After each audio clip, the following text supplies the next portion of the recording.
Mike Johnson,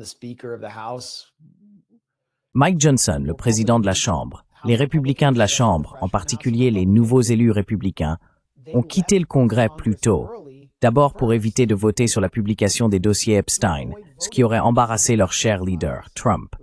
Et ensuite, où sont-ils allés? Ils sont partis directement pour un voyage tous frais payé en Israël, pays d'apartheid. Et les voilà. Randy Fine est juste derrière Netanyahou. Randy Fine, ce glouton notoire qui affirme que les habitants de Gaza méritent de mourir de faim. Mais ce n'est qu'une sorte de who's who des républicains du Congrès. Je crois qu'il y a-t-il aussi quelques démocrates parmi eux? Je vois Dan Goldman là-bas. Le caucus démocrate du Holocauste de Gaza était là aussi.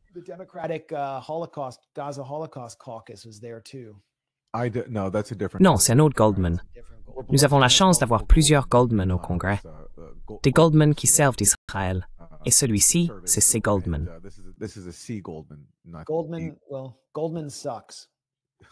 Eh bien, Goldman craint. Mais Dan Goldman, le démocrate, pour ceux qui ne le savent pas, est un héritier de la fortune Levi-Strauss. Oui. Et il est né avec une cuillère en argent dans la bouche. Oui. C'est l'un des plus grands archi-sionistes du Congrès.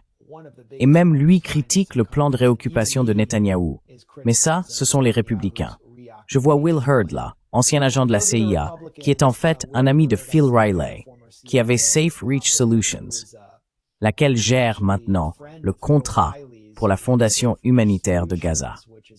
Et maintenant, les démocrates arrivent aussi. Mais Mike Johnson, le président de la Chambre, a prononcé un discours au mur occidental.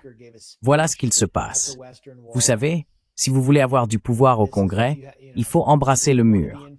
Ça ne se charge pas pour moi, pour une raison quelconque. Peut-être que tu peux afficher cet élément. Parce que pour une raison ou une autre, ça ne veut pas charger.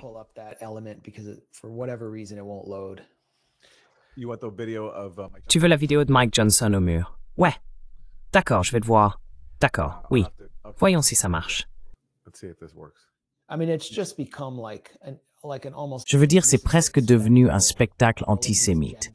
Tous ces non-juifs qui doivent sans cesse aller à ce mur, y glisser un mot, faire semblant de méditer devant le mur et porter une kippa alors qu'ils ne porteraient jamais le symbole d'une autre religion. Genre, est-ce qu'il va faire du yoga avec Modi? Je ne pense pas. Ouais, je ne vois pas ce qui ne va pas avec cet extrait. Ça marche pas. D'accord. Eh bien, ça ne fonctionne pas. Mais c'était une prestation pathétique de la part de Mike Johnson. En fait, j'ai un peu croisé Mike Johnson quand j'étais au Congrès, le jour où j'ai confronté Randy Fine. Plus tôt, j'étais assis là avec Liam Cosgrove, qui est un collaborateur de longue date de Grayzone, a fait un excellent travail pour nous au département d'État, et tenait un stand pour Zero Hedge, interviewant divers membres républicains du Congrès. Je le regardais interviewer Jim Jordan. C'est le président de la commission judiciaire à la Chambre, non? Oui. Et il a demandé à Jim Jordan, « Avez-vous un problème avec le fait qu'Israël commette un génocide à Gaza ?» Il lui a posé la question directement. « Pensez-vous que nous devrions peut-être » Parce que Jordan venait de condamner l'aide à l'Ukraine, il a dit, « Pensez-vous que nous devrions utiliser l'aide à Israël comme un outil possible pour amener Israël à mettre fin à cette guerre ?»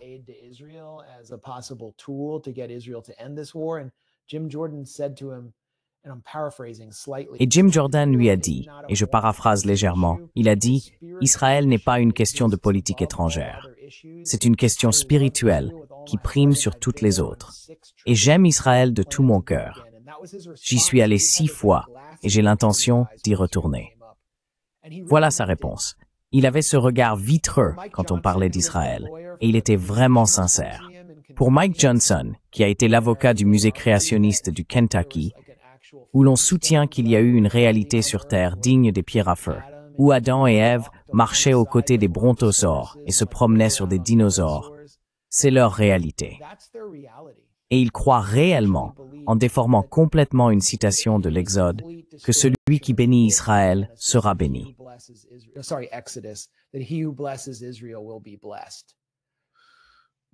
Eh bien, voici une autre version de l'extrait de Mike Johnson au mur.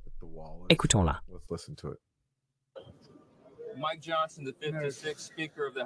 Mike Johnson, le 56e président de la Chambre des représentants aux États-Unis. Nous sommes ici avec une délégation de membres de la Chambre. Nous sommes très reconnaissants d'être en Israël, particulièrement en ce jour où l'on commémore la destruction des deux temples à deux moments de l'histoire. C'est un moment très émouvant pour nous d'être ici au mur des lamentations. Nous avons offert nos prières, nous avons glissé nos messages dans le mur, comme le veut la tradition, et nous sommes très touchés par l'hospitalité du peuple et le grand amour d'Israël. Notre prière est que l'Amérique soit toujours aux côtés d'Israël, et nous prions pour la préservation et la paix de Jérusalem. C'est ce que nous dit l'Écriture, c'est une question de foi pour nous et un engagement que nous avons.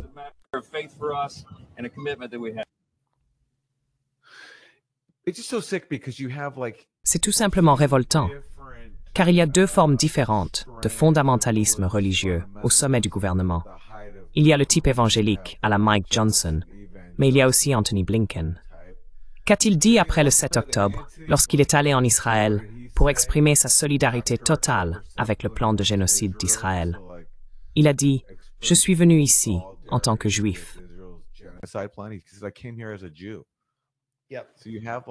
C'est en quelque sorte un attachement laïque, un attachement passionné. Oui, mais c'est tout aussi, c'est en fin de compte le même genre de fanatisme religieux. Il ne vient pas en tant que secrétaire d'État, mais en tant que juif, pour exprimer sa fidélité à Israël. C'est aussi ce qu'est Mike Johnson, mais d'un point de vue chrétien évangélique. C'est pourquoi cela ne finira pas bien pour les Juifs. Cela va prendre une tournure anti-juive.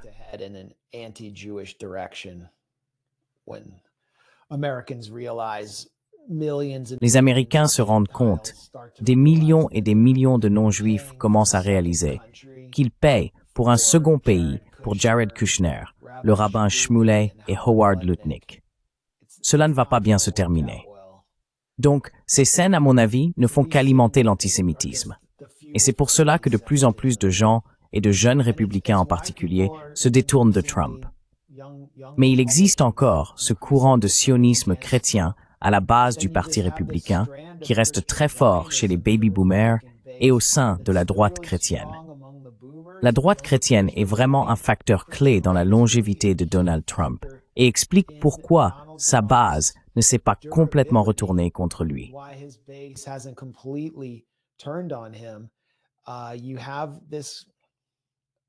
Vous avez ce type manifestement douteux, nous en parlerons un peu plus tard, qui est accusé d'abus sexuels par de nombreuses femmes. Et la droite chrétienne le soutient tout de même. Et c'est parce qu'ils ont été nourris à cette théologie, qui n'est guère plus qu'une traduction des plans de guerre néoconservateurs les plus maniaques. Et vous en voyez l'expression dans un sermon récent du pasteur John Hagee de la Cornerstone Church à San Antonio, au Texas, qui est vraiment le bastion du sionisme chrétien. Les chrétiens unis pour Israël de John Hagee ont été mis en place par l'AIPAC. Je veux dire, c'est ce dont se régalent les boomers de Fox News chaque dimanche. C'est la bouillie cérébrale qu'ils reçoivent quand ils ne regardent pas Son Hannity, qui porte une épinglette d'Israël et de la CIA sur son revers. Galler May.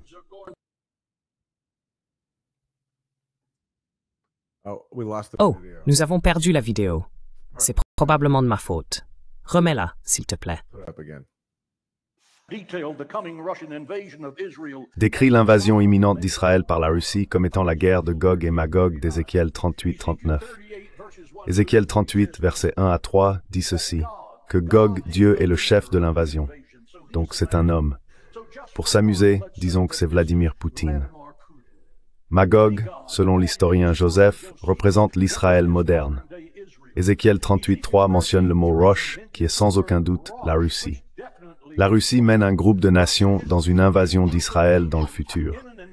Les nations qui viennent avec l'Iran contre Israël, comme indiqué dans Ézéchiel 38, la Turquie, la Syrie, la Libye et l'Allemagne, sont toutes là. Dieu s'échauffe le bras pour lancer la balle lorsque ses armées commencent à s'attaquer à Israël.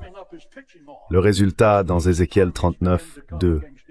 Je ne laisserai qu'un sixième de vous. Ce qui signifie que Dieu va durer 84% de cette armée d'invasion. Bonjour, Monsieur Poutine. Israël sera le cimetière de la Russie.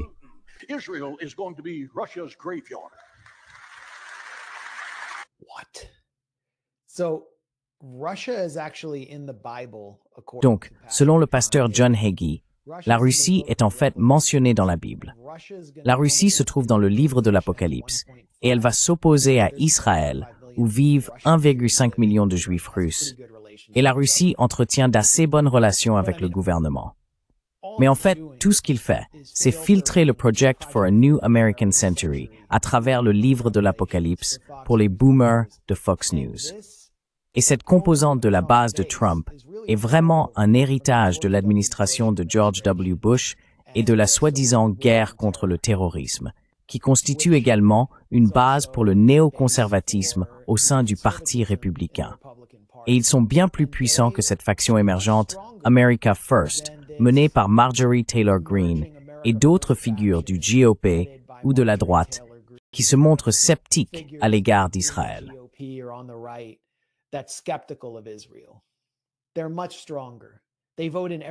Ils sont beaucoup plus puissants. Ils votent à chaque élection du conseil scolaire. Ils participent à ces élections. Ils votent à chaque élection du conseil municipal. Ils ne pensent qu'à voter. Ils sont totalement fiables. Et ils décident des nominations judiciaires que Trump propose. C'est le pacte faustien que la droite chrétienne a conclu avec Donald Trump. Ils obtiendront le contrôle du pouvoir judiciaire et la politique étrangère de Trump là où cela compte, c'est-à-dire en Israël. Et ils voteront pour un homme qui est un pervers totalement dépravé, parce que tout ce qui les intéresse, c'est le pouvoir et leur propre agenda. Ainsi, le voyage de Mike Johnson en Israël reflète cette tendance de longue date au sein du Parti républicain, même si l'on voit de jeunes conservateurs dire aux sondeurs qu'ils sont écœurés par Trump.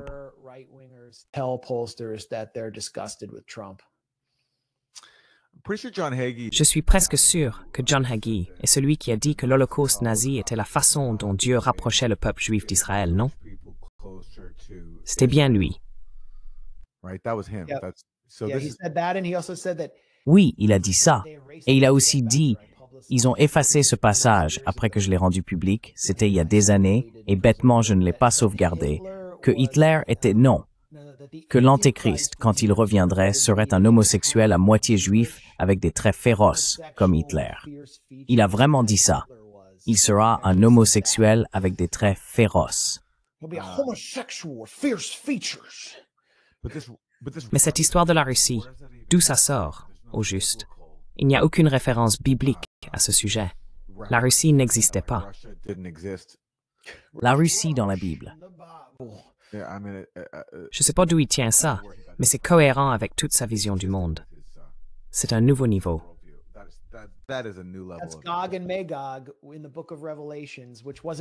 C'est Gog et Magog dans le livre de l'Apocalypse, qui ne figuraient pas dans la Bible originale.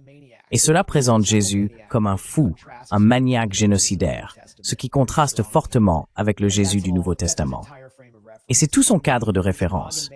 Il croit en Gog et Magog, Gog étant l'Iran et la Russie, et puis il y inclut aussi l'Allemagne.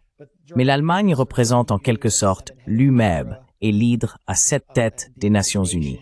Tout cela s'entrecroise avec la théologie néoconservatrice, et les gens y croient. Incroyable.